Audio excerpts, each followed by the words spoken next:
November 2nd, 2020, a residential tower in Chongqing, China. 15 floors up, a window opens. Within seconds, 2 small bodies fall through the air. A 2-year-old girl, a 1-year-old boy. They plummet 15 stories to the grass below. By the time emergency responders arrive, the little girl is already dead from massive head trauma. Her baby brother dies shortly after, his tiny organs shutting down one by one. Witnesses gather horrified, asking the same question: how could 2 children fall from such a height at exactly the same time? The answer would shake an entire nation to its core. This is not a story about an accident. This is a story about what happens when obsession, manipulation, and cold calculation collide with the most sacred bond that exists, the bond between a parent and child. Zhang Bo seemed like an ordinary man. In his early 30s, he lived in Chongqing, one of China's largest cities, a sprawling metropolis in the country's southwest, known for its towering skyscrapers and dense urban landscape.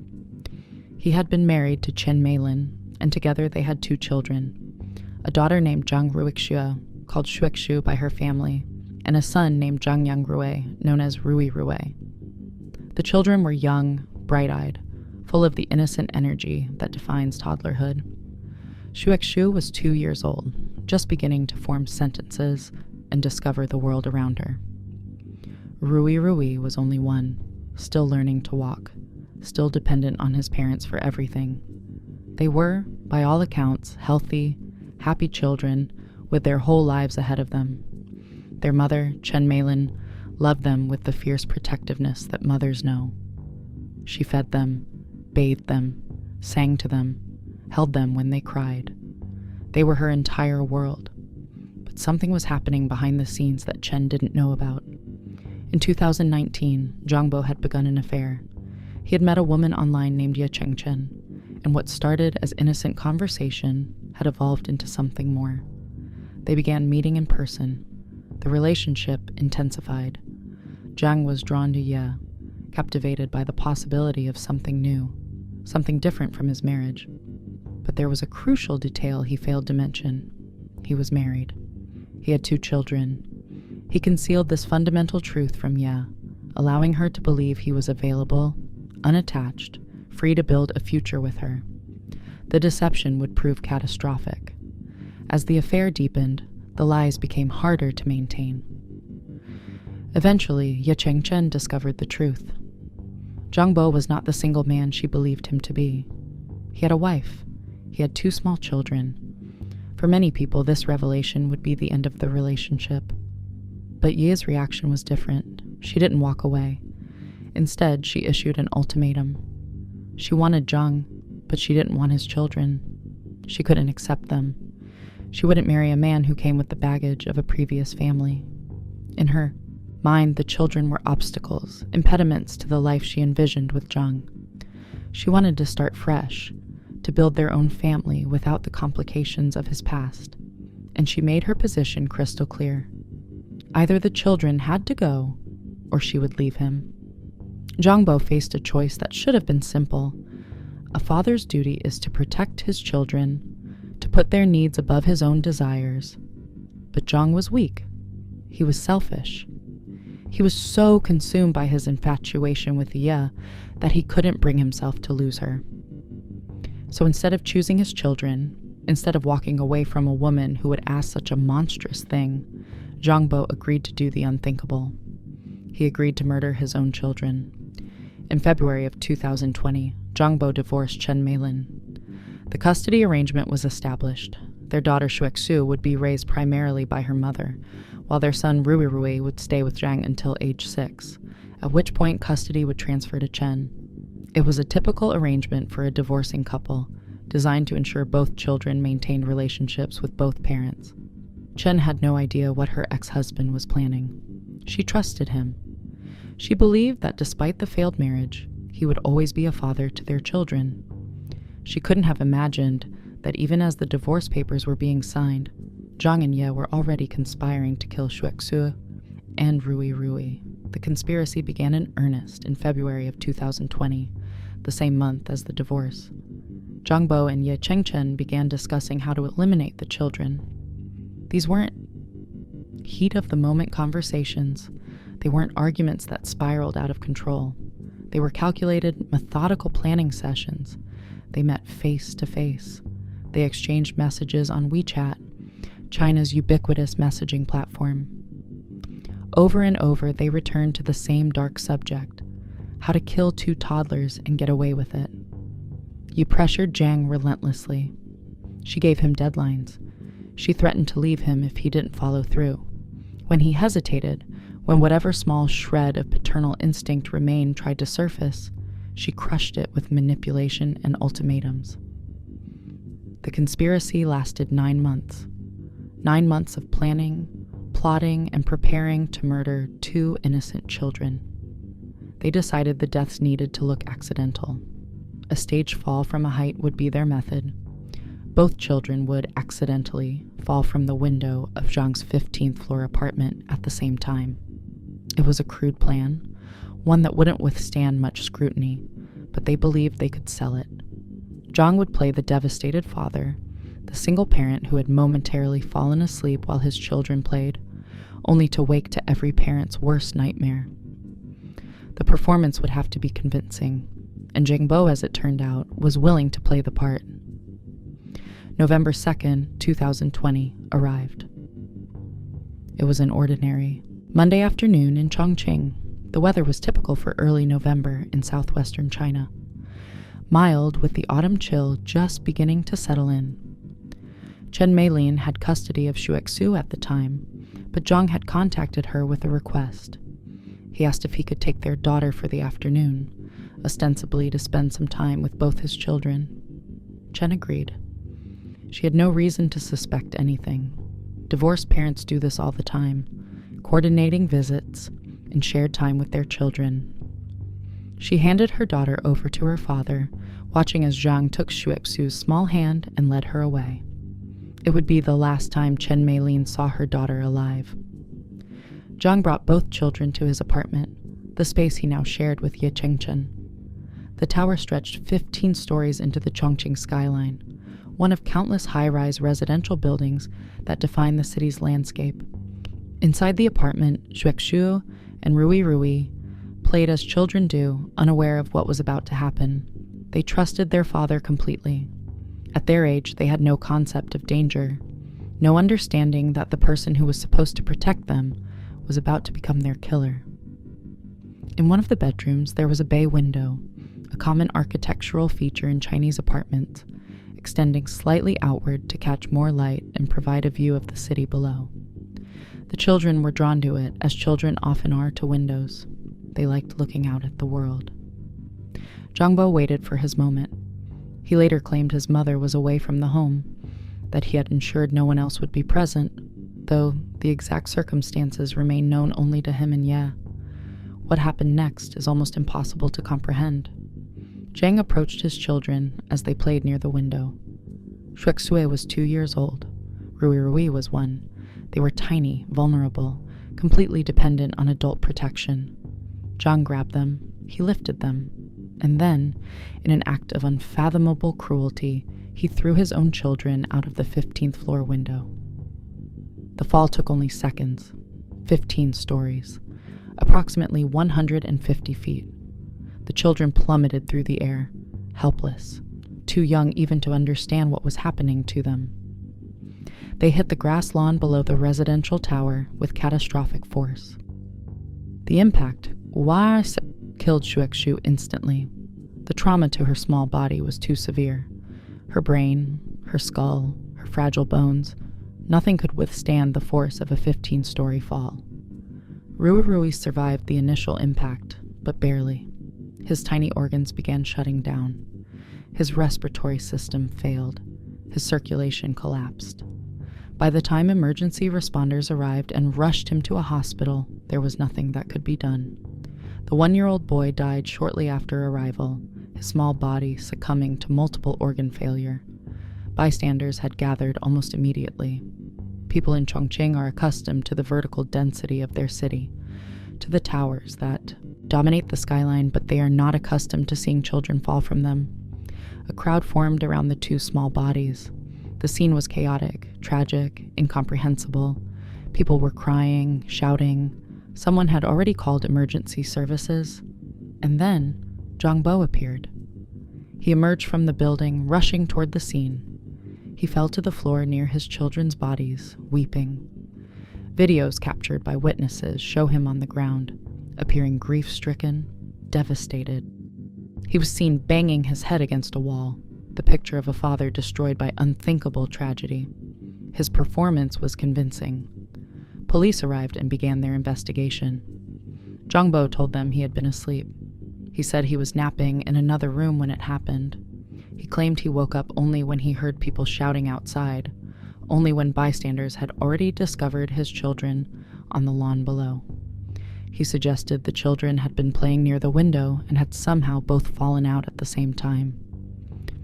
It was a terrible accident, he said, a moment of inattention that would haunt him forever. His grief appeared genuine, his shock seemed real, but the police were not convinced. Experienced investigators know that when something seems off, it usually is. And there were immediate red flags in Zhang's story. Two children don't fall from a window simultaneously by accident. Windows, especially in high-rise apartments, typically have safety features. Even if both children had somehow climbed up to the windowsill, a difficult feat for a 2-year-old and nearly impossible for a 1-year-old, the odds of them both falling at exactly the same moment were astronomically low.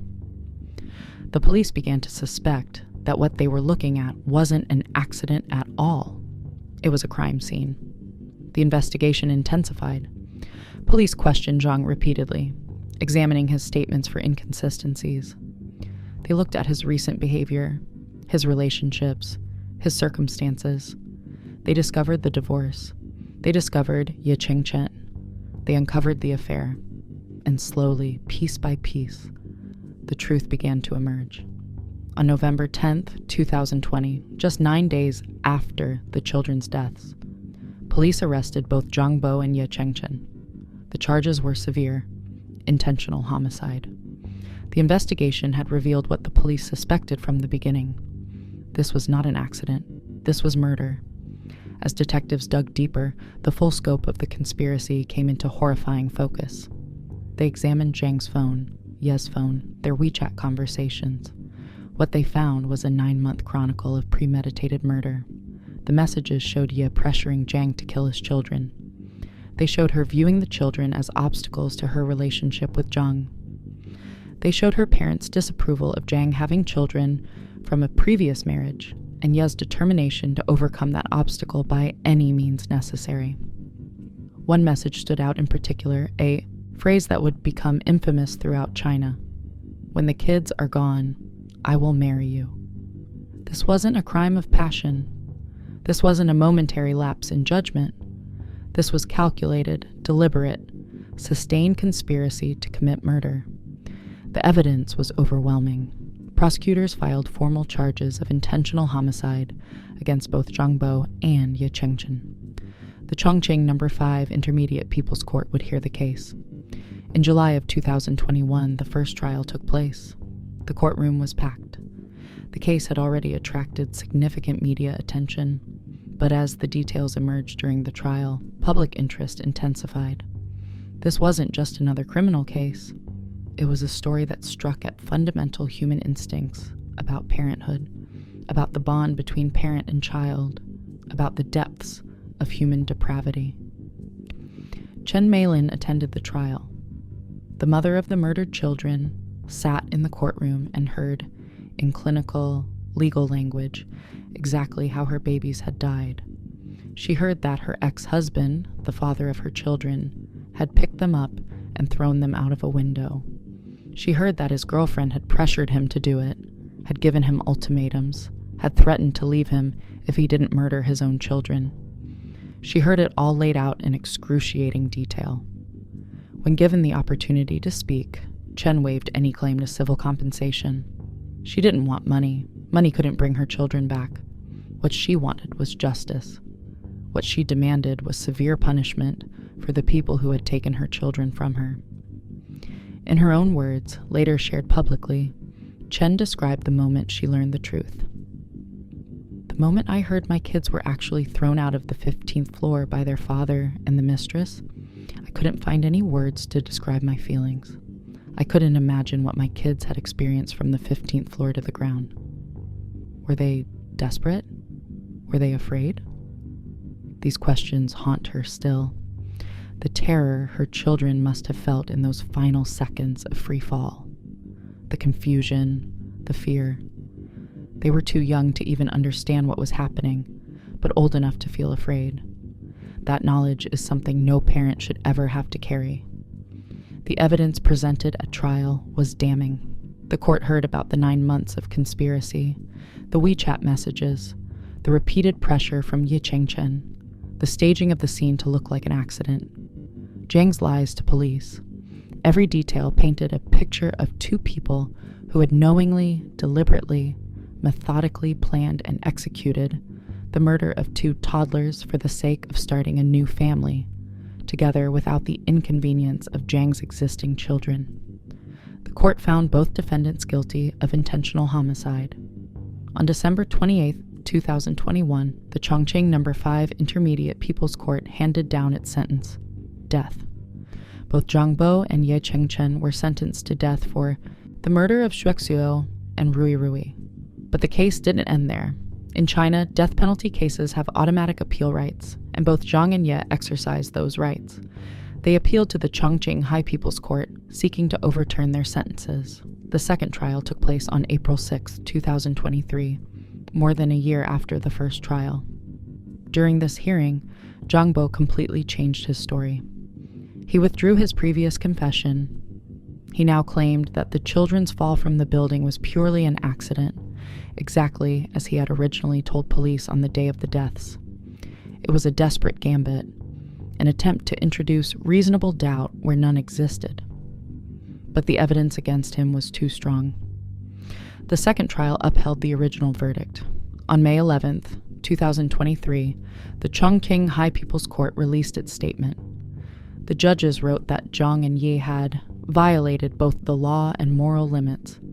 Their actions had severely challenged the bottom line of law and ethics and trampled on social conscience.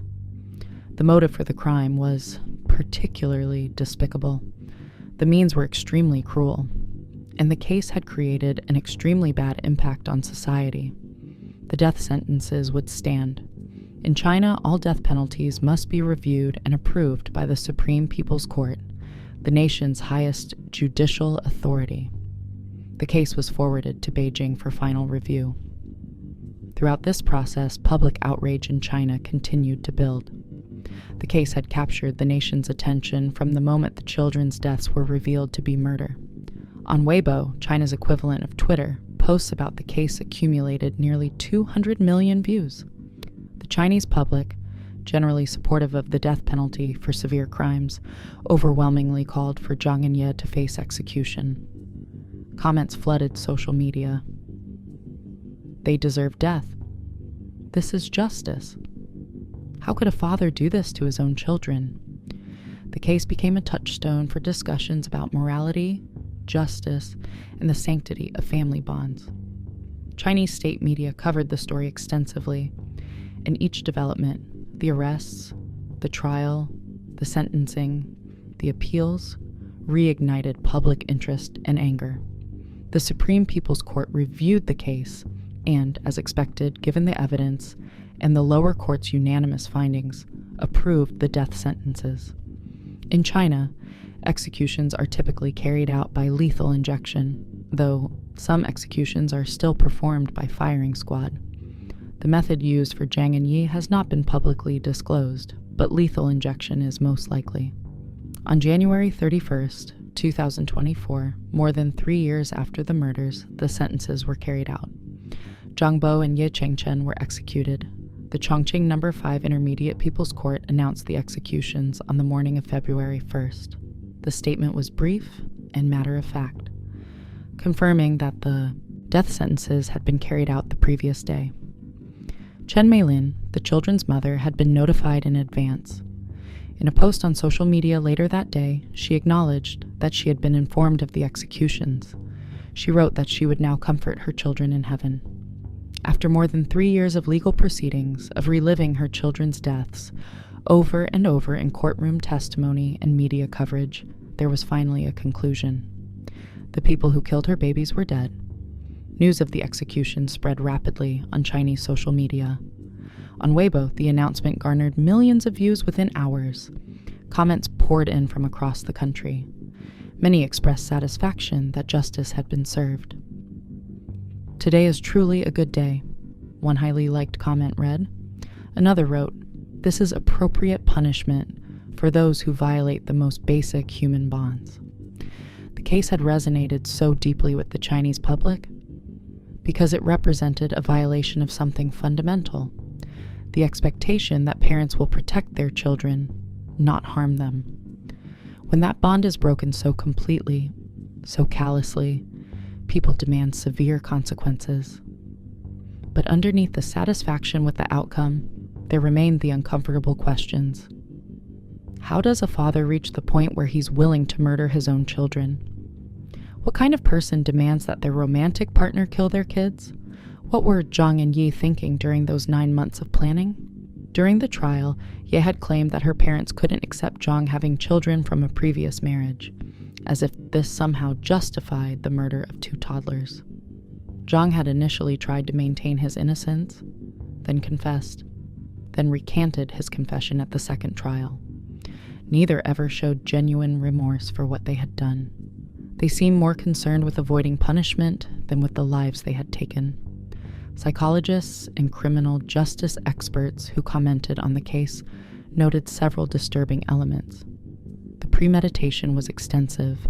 9 months of planning demonstrates a sustained commitment to the crime rather than an impulsive act. The method chosen, throwing children from a height, required physically picking up and tossing the victims, a deeply personal and violent act. The staging of the scene as an accident showed consciousness of guilt and an attempt to evade responsibility. And perhaps most disturbing, the motive, clearing the way for a new relationship, was entirely selfish and demonstrated a complete lack of empathy for the victims. These are not the characteristics of someone who momentarily lost control. These are the characteristics of someone fundamentally lacking in normal human conscience. The case also highlighted broader issues in Chinese society. The pressure to marry and start a family is intense in China, particularly for women. Ye Chenchen's parents' disapproval of Zhang having children from a previous marriage reflects a cultural preference for partners without complicated family situations. But while that pressure is real, it doesn't excuse or explain the decision to commit murder. Millions of people in China navigate blended families, step-parenting, and relationships with partners who have children from previous relationships. They don't resort to murder. What Zhang and Ye did was not a product of cultural pressure. It was a product of their own choices, their own moral failures, their own willingness to prioritize their desires over the lives of 2 children. Chen Meilin has tried to rebuild her life in the years since her children's deaths. After the executions, she gradually returned to social media, where she has more than 500,000 followers who have watched her journey through grief and toward healing. She now runs a small business selling baked goods at a local market in Chongqing, a modest enterprise that gives her purpose and routine. In October of 2024, she revealed on social media that she had found love again, posting a photo of herself with a new boyfriend, a man known online as Leich. They wore matching rings. The post was met with supportive comments from her followers, people who had watched her suffer and were glad to see her finding some measure of happiness again. But happiness for Chen will always be complicated by absence. She will never stop being the mother of Shuexue and Rui. She will never stop grieving what was taken from her. The execution of Zhang Bo and Ye Chengchen closed one chapter of this tragic story, but it couldn't undo what had been done. 2 children are still dead. A mother still lives with the knowledge of how her babies died. The case serves as a stark reminder that the most dangerous people are sometimes those closest to us, those we trust with our most precious relationships. Zhangbo's children trusted him completely. They had no choice but to trust him, and he betrayed that trust in the most absolute way possible. In Chinese culture, filial piety, the respect and duty children owe to parents, is a cornerstone value.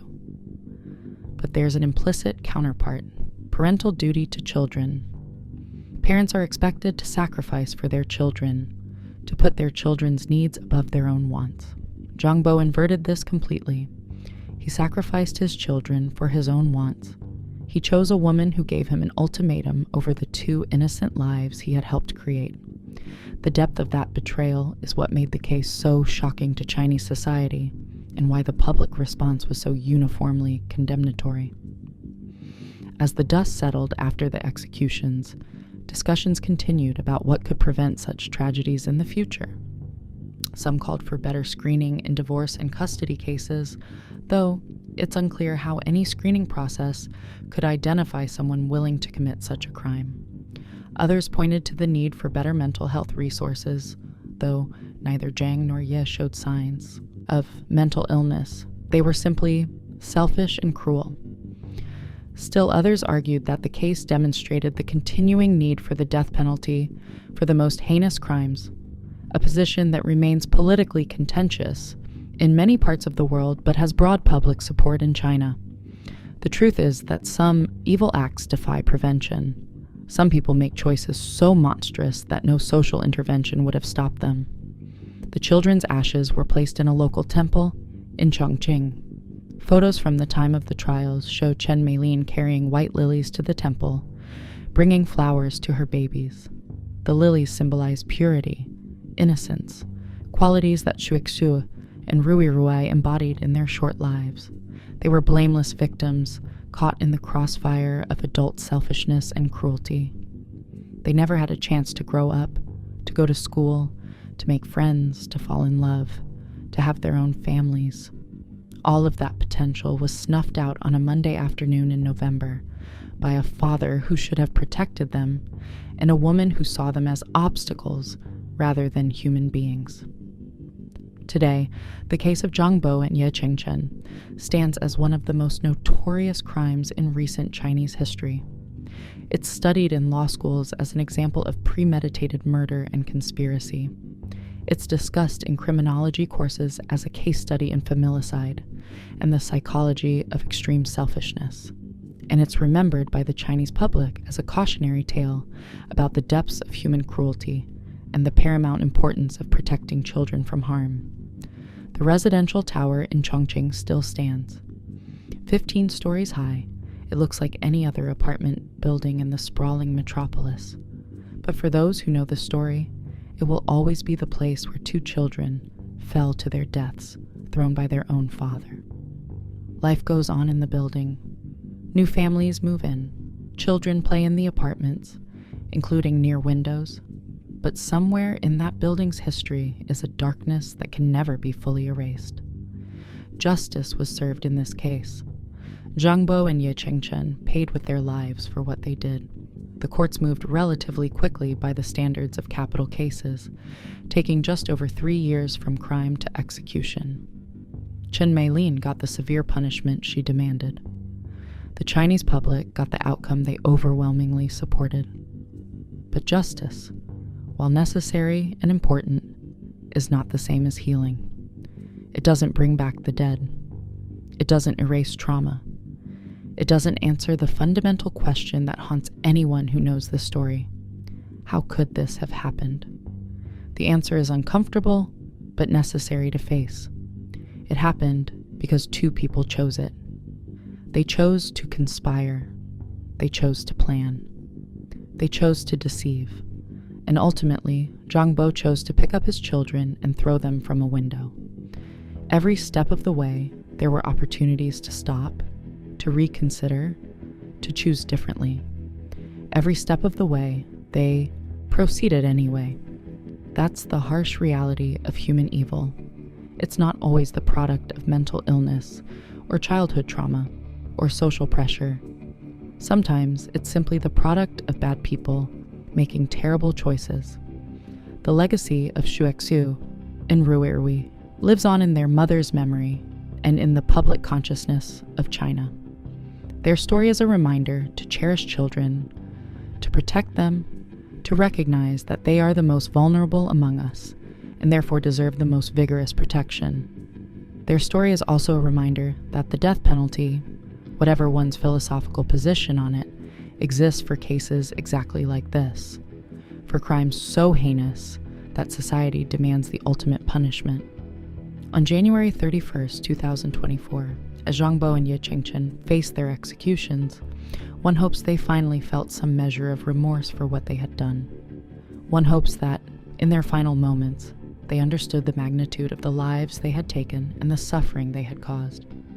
But we will never know. They took their final thoughts with them.